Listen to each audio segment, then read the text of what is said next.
হত্যা, নির্মম হত্যা। আজিমপুরের নবাব আজিম শাহকে নির্মম ভাবে হত্যা করতে না পারলেই আমার এই মসনদে বসার পথ বাধা মুক্ত হবে না।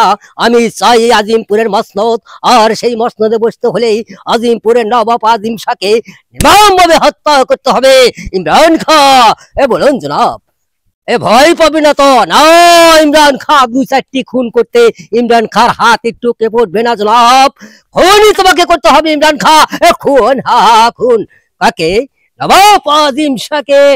আজিম শাহকে? হ্যাঁ, আজিম শাহকে। এমন মহান নবাবকে খুন করে লাভ হবে কি জনাব? আজ 15 বছর যাবত এই নবাবের গোলামি করেছ ইমরান খাঁ, তাতে কি লাভ পেয়েছ তুমি? আর এখন এই নবাবকে হত্যা করতে পারলে আমি হব রাজ্যের নবাব, আর তুমি হবে সামান্য সৈনিক পদ থেকে প্রধান সেনাপতি, সিপাহসালা। হু